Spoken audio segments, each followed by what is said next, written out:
The gospel lesson for today is from St. Mark's Gospel, chapter 7, beginning at the first verse. Now when the Pharisees and some of the scribes who had come from Jerusalem gathered around him, they noticed that some of his disciples, Jesus' disciples, were eating with defiled hands, that is, without washing them. For the Pharisees and all the Jews do not eat unless they thoroughly wash their hands, thus observing the tradition of the elders. And they do not eat anything from the market unless they wash it. And there are also many other traditions that they observe, the washing of cups, pots, and bronze kettles.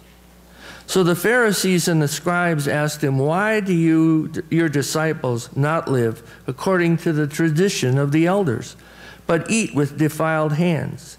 He said to them, "Isaiah prophesied rightly about you hypocrites. As it is written, this people honors me with their lips, but their hearts are far from me. In vain do they worship me, teaching human precepts as doctrines. You abandon the commandment of God and hold to the human tradition." And down to verse 14. Then Jesus called the crowd again and said to them, "Listen to me, all of you, and understand. There is nothing outside a person that by going in can defile, but the things that come out are what defile." And to verse 21. For it is from within, from the human heart, that evil intentions come: fornication, theft, murder, adultery, avarice, wickedness, deceit, licentiousness, envy, slander, pride, and foolishness. All these evil things come from within, and they defile a person. Here ends the gospel reading. There's a story you may have heard before about a young couple getting married, and after they had their honeymoon and they settled into their new home, the wife asked the husband, "What's your favorite meal? This is going to be our first night after you come home from work, and I come home from work, and I would like to make sure that you have something that is special to you." And he says, "Well, my favorite meal is meatloaf." And so she said, "Okay, I'll call my mother and I'll make a meatloaf." And so she called her mother, and her mother gave her all the instructions, and the girl was a pretty competent cook anyway. And so she came home from work a little earlier than her husband, and she got the meatloaf ready and put it in the oven. And she took it out of the oven when he came in the kitchen after kissing her and telling her how he missed her that day.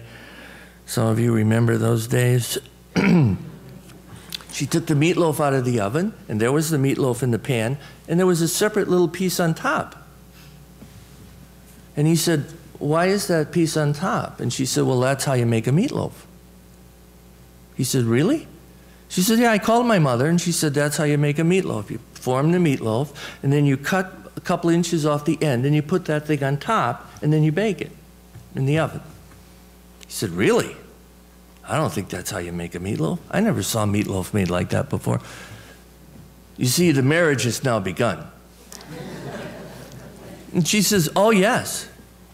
He says, "Well, why do you put the piece on top?" "My mother said that's why you make a meatloaf." So, being a thorough person that he was, detail-oriented, he calls up the mother. And the mother says, "Yeah, that's how you make a meatloaf. You form the meat, you cut off the end, put it on top, bake it, make the meatloaf." He said, "Why do you cut the end off?" "That's the way you make a meatloaf." Now she's getting a little upset with her son-in-law, who she knows is really not good enough for her daughter anyway, right? "That's the way my mother taught me to make a meatloaf." He says, "Okay." So then he calls up Grandma. This is a very thorough man. He says to Grandma, "How do you make a meatloaf?" And she tells him, and then you cut off the end, and you put it on top, and that's how you make a meatloaf. He says, "Why do you cut the end off?" She said, "Well, I had a favorite pan, but then I had a bigger family, so it didn't fit in the pan the way it was, so I had to cut the end off so it fit in the pan." You've heard this story before, I know a lot. This is, so much of life is like this. We know there's a certain way to do something. We don't know the reason for it. And in this case, the reason no longer applied, because the young couple had a plenty big enough pan, obviously. Well, that's one story I wanted to share with you. The second one was I was at a church growth meeting several years ago down in Virginia, and it was a wonderful conference and learned a lot of stuff. It was a week-long thing. And one of the exercises we did, I don't know if I shared this with you before, but it fits here, so I'm going to tell it to you again. Big sanctuary in a Methodist church, full of people, and the worship leader and the conference leader says, now pair up, get in twos.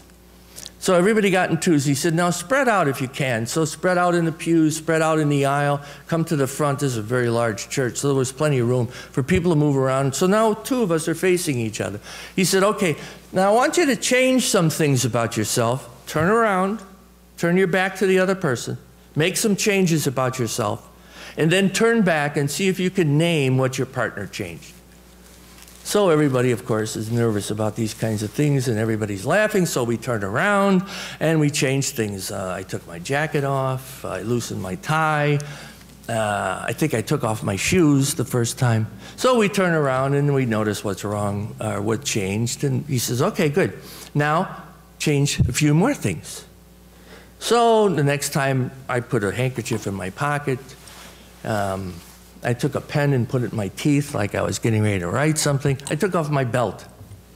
So we turned around, the other person changed things. I had a woman partner, she changed things, I changed things, we named them all. He says, okay, now turn around and do it again. He said that 5 times. So, you know, one shoe on, one shoe off, the other shoe on, the other shoe off, you know, all this. So finally, he said, now do it one more time. And everybody said, whoa, we can't do anymore. We can't change anymore. We've done it all. I mean, other than, you know, some real drastic stuff, which we weren't going to do. And he said, well, why can't you? We've done everything. Then he said, look at this room full of people. Are you sure you've done everything? See, I could have gone over and borrowed Ed's belt and put it on. I could have borrowed Meryl's handkerchief and put it in my pocket. I could have, Bob, do you wear size 12 shoes? No. Well, anybody in the room who wears size 12, I could have borrowed your shoes and put those on. I had a room full of people.